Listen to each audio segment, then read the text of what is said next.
Bonjour à tous les amis d'Inarte Bonsai et bienvenue sur la chaîne YouTube. Aujourd'hui c'est vendredi, donc rendez-vous avec notre vidéo. Mais en vrai, aujourd'hui je suis déjà à Aubagne. Quand cette vidéo sera en ligne, je serai déjà à Aubagne avec mon stand pour la vente déjà monté, préparé, avec l'arbre déjà exposé. Je suis en train de réaliser cette vidéo quelques jours en avance, mais c'est une vidéo importante parce que est sortie après la dernière vidéo.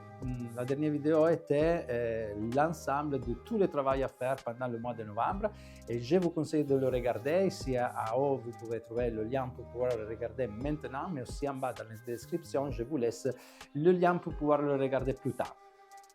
C'est une vidéo pendant laquelle je parlais de plusieurs choses, beaucoup de choses, mais je dis aussi un concept. Je dis qu'il faut faire le dernier apport d'engrais avec un engrais sans azote. Et Mika, notre ami Mika, notre abonné, a demandé dans les commentaires, mais si j'utilise un engrais avec de l'azote, est-ce que je vais créer des problèmes à l'arbre? Question intéressante, et donc j'ai décidé de réaliser cette vidéo pour expliquer un peu mieux les dynamiques. Mais attention, comme toujours, je vous rappelle de bien utiliser les commentaires parce que beaucoup de fois, les commentaires sont des suggestions pour de nouvelles vidéos et sont des vidéos sur votre intérêt, sur les choses que vous intéressent, sur les choses que vous demandez. Donc, utilisez les commentaires, continuez à le faire parce que j'ai vu que vous les utilisez très bien. Donc, continuez. Et maintenant, bonne vision. Bonjour à tous les amis d'Inarte Bonsai, je suis Carmelo Bonanno, instructeur bonsai et propriétaire d'Inarte Bonsai. Dans la dernière vidéo, je parlais de tous les travaux à faire pendant le mois de novembre. Je dis beaucoup de choses, mais entre ces choses, je dis qu'il faut faire le dernier apport d'engrais sans azote. Et j'ai lu beaucoup de commentaires et surtout le commentaire de Mika m'a stimulé à réaliser cette vidéo.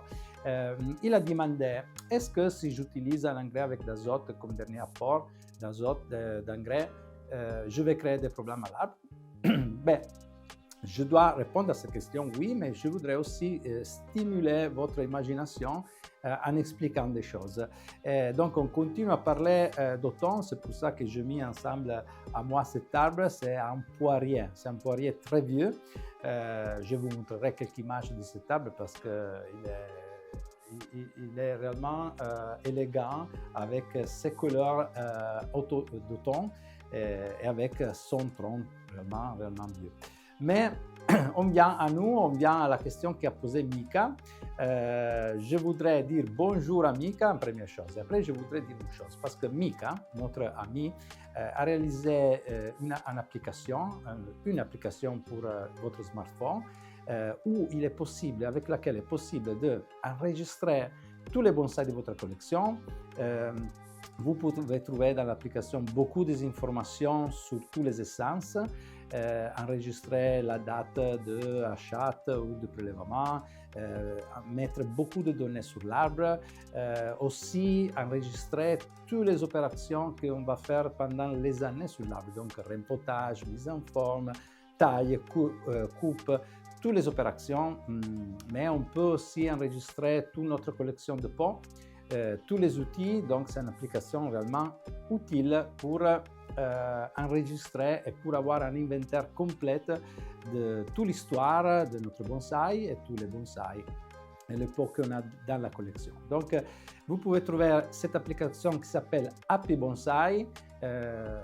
Vous pouvez la télécharger sur votre smartphone et essayer à l'utiliser pour gérer la collection. Cette publicité, c'est complètement gratuite et je la fais parce que Mika est notre ami, notre abonné, et donc c'est juste qu'on nous aide quand on a des propositions, quand on a des idées pour le monde du bonsai. Donc merci à Mika et merci pour sa application. Mais on vient au sujet d'aujourd'hui.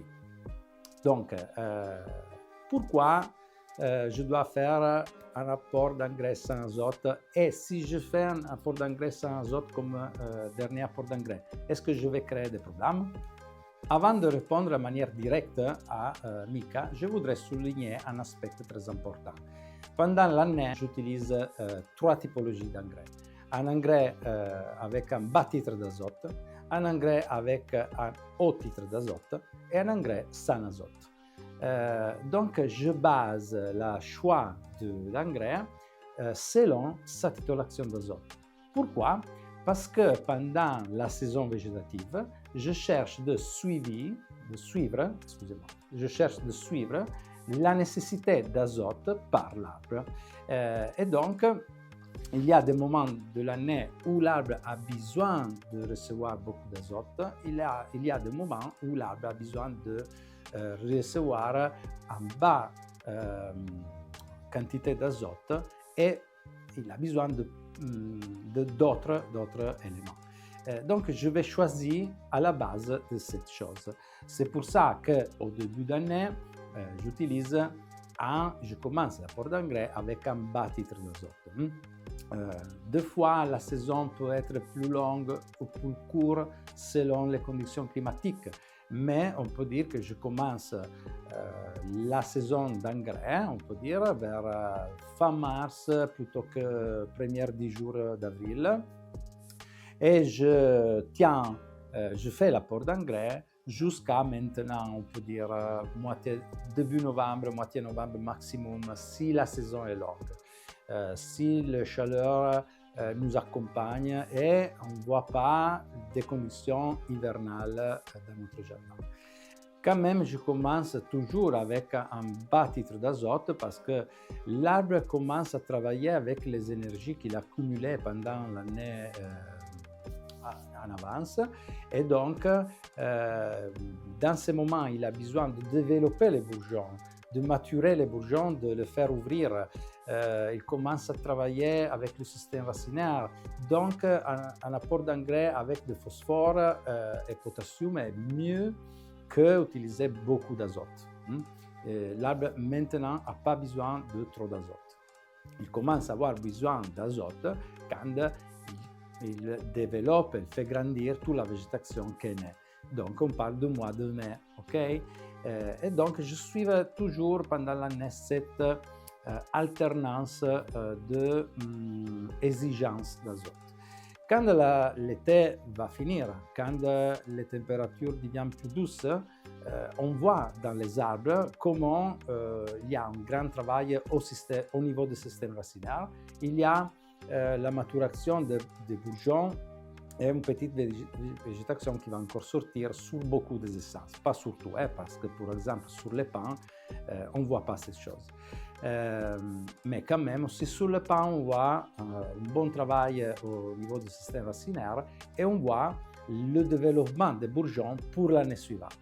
Cette chose signifie que l'arbre n'a pas besoin d'un apport d'azote très fort. Plutôt, il a besoin d'un apport d'engrais avec une bonne titulation de phosphore et potassium toujours.